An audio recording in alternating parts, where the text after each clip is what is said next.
Story RH, le podcast RH qui ne vous raconte pas d'histoire. Bienvenue à toutes, bienvenue à tous. No, I'm not a writer. Okay.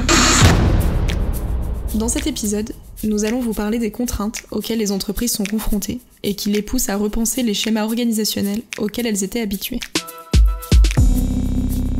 Les entreprises privées et publiques sont confrontées à un champ de contraintes qui est beaucoup plus difficile qu'auparavant. Il y a notamment l'hypercompétition mondiale, l'évolution des rapports économiques mondiaux, et bien sûr l'impact du digital, par exemple, sur nos comportements d'achat. Bref, tous ces facteurs sont source pour l'entreprise d'instabilité. Les entreprises doivent donc s'adapter rapidement à ces champs de contraintes, ce que certains appelleraient agilité. Mais elles doivent en même temps rester hyper compétitives, efficientes, ce que d'autres appelleraient productives. Mais comment allier productivité et agilité ? C'est quoi l'histoire ?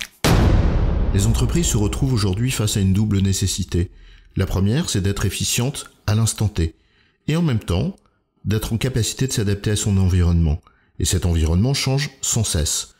C'est quelque chose finalement d'assez nouveau pour les organisations qui, pendant longtemps, ont été habituées à mettre ces exigences en série, d'abord en innovant au travers de programmes de R&D, puis en rentabilisant ces innovations dans un schéma plus industriel. En fait, ce que tu nous dis, c'est que les entreprises savent être innovantes ou productives. Les entreprises connaissent les modèles d'organisation qui permettent l'un ou l'autre. Par exemple, un modèle d'organisation pour être productive, pour être efficiente, serait une organisation dite taylorienne. Le fondement même du taylorisme étant le principe de la productivité. Et elles savent ce que l'innovation, en revanche, exige.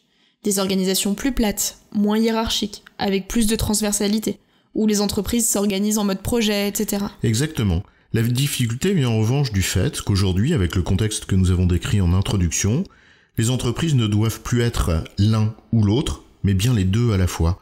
Or, c'est cette nécessité de faire les deux en même temps qui nous renvoie à nos antagonismes. Quelle organisation, quel modèle nous permettrait de faire les deux en même temps ? Nous ne le savons pas vraiment. C'est d'ailleurs ce que l'on peut observer sur les tendances managériales de ces 50 dernières années, qui avaient au fond pour finalité implicite d'essayer d'ouvrir, d'essayer d'assouplir un modèle taylorien dont on sait qu'il ne s'adapte pas tout seul. Ce fut le cas du toyotisme des années 60, avec sa dérivée de qualité totale, arrivant dans les années 90, et dont on a encore finalement les prolongements avec ce qu'on appelle aujourd'hui le lean management. Tout à fait, mais c'est également la finalité qui était poursuivie par exemple par les équipes semi-autonomes dans les années 70, avec les entreprises, notamment dans le secteur automobile dans les pays du Nord, avec Volvo. Modèle qui s'apparente d'ailleurs finalement à une version peut-être un peu plus réaliste et moins extrême de l'entreprise libérée ou de l'holacratie qu'on connaît aujourd'hui. On pourrait citer bien d'autres exemples comme les organisations apprenantes, le knowledge management des années 90, etc. En résumé, l'histoire est toujours la même, et les enjeux de nos entreprises n'ont pas changé. Ils consistent à être à la fois efficientes et agiles, savoir être productive tout en sachant s'adapter et innover.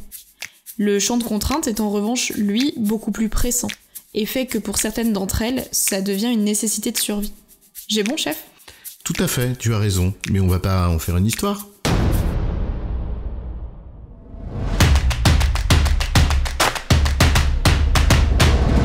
Story RH, le podcast RH qui ne vous raconte pas d'histoire. Retrouvez tous les épisodes sur storyrh.fr.